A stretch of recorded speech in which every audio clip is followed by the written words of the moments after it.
A slow heartbeat echoes through the fields, fading into the sound of rustling cane and distant wind. Then silence. A voice cuts through the emptiness. Steady, haunting, deliberate. In the age of slavery, power had no limits and no conscience. Behind the doors of America's grand plantations, beneath lace curtains and polished manners, a dark secret lived, one history chose to forget. The abuse of black men by the very women the world called virtuous. For centuries, the story of slavery has been told through a single lens. White men as masters, white women as victims, and the enslaved as the voiceless. But that story is incomplete. Hidden in the margins of history lies a truth so disturbing that even time tried to bury it. A truth about how power, unchecked, absolute, and disguised as civility, can twist the human soul. This, the voice continues, is the side of slavery they never wanted you to see, where control became obsession and silence became survival. The world of the 18th and 19th century American South was built on contradictions. Gardens bloomed beside fields of suffering, and wealth was carved from the flesh of the enslaved. White women were placed on pedestals of purity, their virtues celebrated in poems and portraits, their image polished as the moral backbone of Southern life. Yet beneath this illusion of grace, they lived in a world sustained by violence and human ownership. Every smile at a dinner table, every hymn sung on a Sunday morning, was shadowed by the cries of those whose bodies kept the system alive. Enslaved black men lived under a constant gaze, their labor exploited, their humanity denied. They were field workers, craftsmen, and caretakers. Yet, in the eyes of their enslavers, they were nothing more than extensions of property. What happens, the narrator asks softly, when those denied freedom must bow to those who claim virtue but rule through cruelty? To understand the depth of this darkness, one must first understand the machinery of slavery itself. It was not just a system of forced labor, it was a design of psychological domination. Every action, every word, every breath an enslaved person took was dictated by fear. Black men were watched, whipped, and worn down until obedience became instinct. Society painted them as beasts of burden, capable of endless toil but unworthy of compassion. These racist myths made it easy to justify brutality, to turn cruelty into order. And within that twisted logic, every white person, man or woman, was granted the right to control, to command, to own. The church blessed it. The law protected it. Even morality itself was rewritten to defend it. When every system exists to protect the oppressor, the voice murmurs. What hope remains for truth? In that world, white women occupied a strange and dangerous space. They were both victims and beneficiaries of the same hierarchy that enslaved others. Denied political power by their husbands and fathers, many found their only sense of control in the world below them, the enslaved. And in that shadowed hierarchy, control sometimes took on darker forms. Behind the elegant manners and soft voices was an unspoken violence. Humiliation, coercion, degradation. Some used their authority to punish, others to manipulate, their cruelty masked by a culture that saw them as incapable of sin. But power does not require strength. It only requires permission. And in a society where whiteness was law and womanhood was virtue, they had both. The silence around these acts was not accidental. It was survival. An enslaved man could be killed for speaking out, destroyed for accusation, erased without question.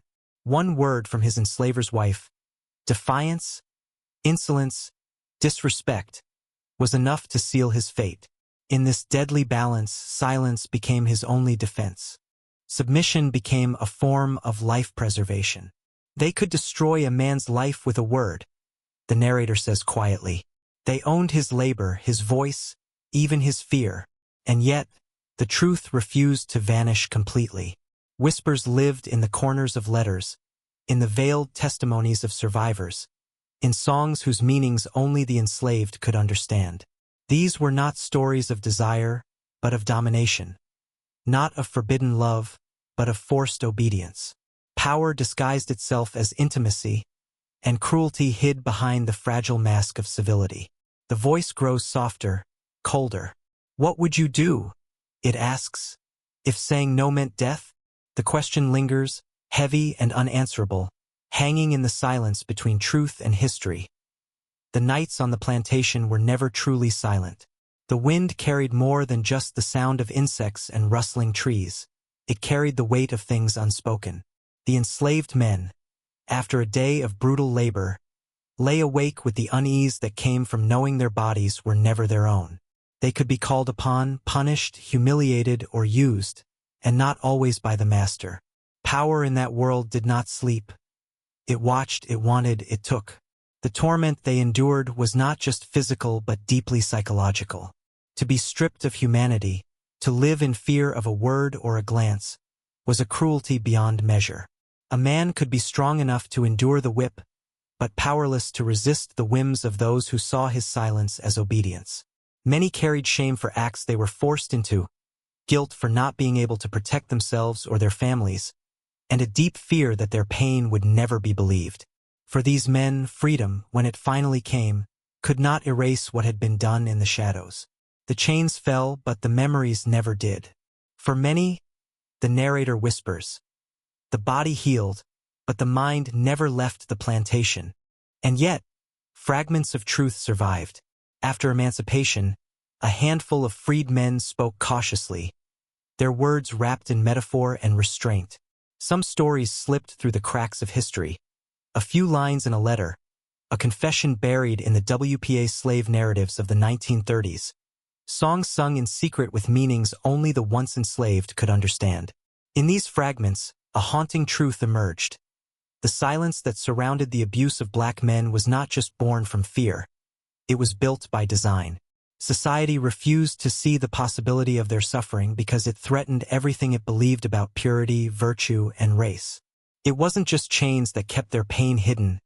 The narrator says, it was the disbelief of a world that worshipped its own innocence. A white woman's virtue was sacred in the South, her word unchallengeable. To accuse her, even truthfully, was to sign one's own death sentence. History, written by those who held the pen, erased the evidence and preserved the myth. The white mistress was remembered as delicate and kind, while the enslaved man remained a shadow, dangerous if defiant, invisible if obedient. How many truths, the voice asks, died unspoken in those fields? Even after the war ended and the nation rebuilt, the same narrative persisted. Literature and history books romanticized the antebellum South, turning plantations into symbols of grace rather than graveyards of human suffering. Films, novels, and songs painted white womanhood as innocence itself, while the men who had been enslaved were recast as threats. A reversal of guilt so profound it cemented the silence for generations. They made her the victim in every story. The narrator continues, even when she held the whip, but truth has a way of enduring. Modern historians, scholars, and filmmakers have begun to unearth the evidence long buried beneath myth. Through records, diaries, and oral traditions, they are reconstructing the hidden dynamics of gendered power within slavery, exposing how even those seen as powerless could become perpetrators within a system designed to corrupt all who benefited from it. The findings do not rewrite history. They restore what was erased. They challenge the idea that oppression is one-dimensional, revealing instead a web of hierarchy, privilege, and cruelty that infected every part of the slaveholding world. Power, the narrator explains, is a dangerous inheritance. When a society gives one group absolute control over another, cruelty becomes routine, and domination becomes normalized. White women, confined within the patriarchy of their husbands yet granted unchecked authority over the enslaved, became both oppressed and oppressors. For some, that contradiction manifested as displaced rage, cruelty hidden beneath piety. It wasn't love, the voice says, almost trembling. It wasn't desire. It was power, disguised as civility, justified by silence. The story draws to a close not with anger, but with reflection. The fields are empty now, the mansions quiet, but the air still holds the ghosts of memory.